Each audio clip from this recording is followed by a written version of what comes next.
ఆంధ్రప్రదేశ్ ముఖ్యమంత్రి జగన్మోహన్ రెడ్డి గారు ఇడుపులపాయ వేదికగా సంచలన అభ్యర్థుల ఫుల్ జాబితాను ప్రకటించడం జరిగింది. ఇక ఇదే సందర్భంలో సీఎం జగన్మోహన్ రెడ్డి గారు మాట్లాడడం జరిగింది. వచ్చే ఎన్నికల్లో అభ్యర్థుల జాబితా చరిత్రలో నిలిచిపోయే ఒక పెద్ద ఘట్టం అన్నారు ముఖ్యమంత్రి జగన్. రాష్ట్రంలో మహిళల కోసం ఎంతో చేశాం, వారికి ఎంతో సామాజిక న్యాయం చేసినా అది కూడా నాకు సంతృప్తిని ఇవ్వడం లేదని ముఖ్యమంత్రి జగన్ అన్నారు.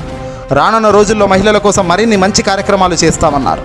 ఈ స్థాయిలో మార్పులు చేయగలిగిన ధైర్యం ఎవరికి ఉండకపోవచ్చునని, కేవలం అది వైఎస్ఆర్సీపీ పార్టీకి మాత్రమే ఇంత ధైర్యం ఉందని, ప్రజల మీద ఆ మేరకు నమ్మకం ఉందని చెప్పడానికి సంతోషపడుతున్నానని కూడా జగన్మోహన్ రెడ్డి గారు చెప్పుకొచ్చారు.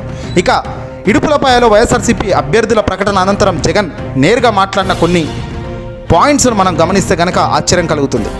ఈరోజు రిలీజ్ చేస్తున్న ఈ లిస్ట్ 25 పార్లమెంట్ స్థానాలకు అలాగే 175 అసెంబ్లీ స్థానాలకు సంబంధించిన లిస్ట్ ఇది.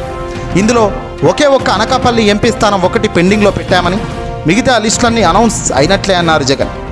ఎప్పుడూ చూడని విధంగా సామాజిక న్యాయం అన్నది మాటల్లోనే కాదు చేతల్లో కూడా చేసి చూపించగలిగామని, ఆ దేవుడి దయతో మంచి చేయగలిగామని సంతోషపడుతున్నానని చెప్పారు ముఖ్యమంత్రి జగన్. 50% ఖచ్చితంగా నా అని సంబోధిస్తూ నా ఎస్సీలకు, నా ఎస్టీలకు, బీసీలకు, మైనార్టీలకు ఖచ్చితంగా అమలయ్యేలా చట్టం చేసిన ప్రభుత్వం మనదన్నారు. మొత్తం ఈరోజు 200 స్థానాలకు గాను 100 స్థానాల కంటే 50% ఎస్సీ, ఎస్టీ, బీసీ, మైనార్టీలకే ఇవ్వడం సంతోషాన్ని ఇచ్చిందన్నారు.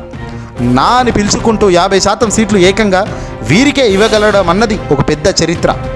ఆంధ్ర రాష్ట్ర హిస్టరీలో ఎప్పుడూ కనివిని ఎరగని చట్టం ఘట్టం ఇది అని జగన్ అన్నారు. ఏకంగా 59 స్థానాలు బీసీలకే కేటాయింపులు చేశాం.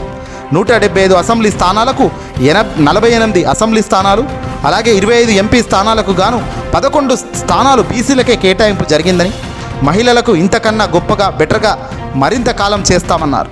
ఇది కూడా నాకు సంతృప్తి కలిగించడం లేదని, వచ్చే ఎన్నికల్లో వచ్చేసరికి ఇంకా వేగంగా అడుగులు వేయించే కార్యక్రమం చేస్తాం. 200 స్థానాలకు 22 స్థానాలు అంటే దాదాపు 12% అక్క చెల్లెమ్మలకే ఇవ్వగలిగాం.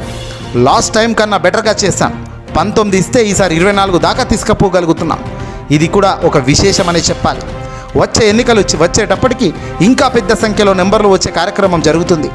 ఏకంగా 77% మంది ఎమ్మెల్యేలు, ఎంపీలు, గ్రాడ్యుయేట్లు, పై చదువులు చదివిన వారికి అవకాశం ఇచ్చామని, ఎమ్మెల్యేలకు సంబంధించిన 175 మంది ఎమ్మెల్యేలకు గాను 75% గ్రాడ్యుయేట్లు, ఆపై చదువులు చదివిన వారే అని కూడా ఇక్కడ జగన్ చెప్పుకొచ్చారు. ఇక ఈ ఎన్నికల్లో దాదాపు 81 స్థానాల్లో ఎమ్మెల్యేలు మార్పు, 18 ఎంపీ స్థానాలు మార్పు జరిగిందని, దాదాపు 50% స్థానాల్లో మార్పు చేశారు. ఇది కూడా చరిత్రలో నిలిచిపోయే పెద్ద ఘట్టమే. ఈ స్థాయిలో మార్పులు చేయగలిగిన ధైర్యం ఎవరికి ఉండకపోవచ్చునేమో, కేవలం అది వైఎస్ఆర్సీపీ పార్టీకి మాత్రమే ఆ ధైర్యం ఉందని, ప్రజల మీద ఆ మేరకు నమ్మకం కూడా ఉందని కూడా ఈ సందర్భంగా జగన్ చెప్పుకొచ్చారు.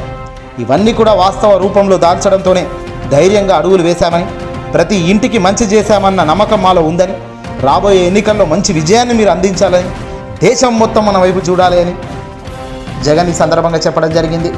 ఏదేమైనప్పటికీ కూడా మార్పుల యొక్క ఫలితం రాబోయే రోజుల్లో ఖచ్చితంగా మంచి జరుగుతుందని ఖచ్చితంగా ఆశించాల్సిన అవసరం ఉంది. ఈ వీడియోకి లైక్ కొట్టి షేర్ చేయండి.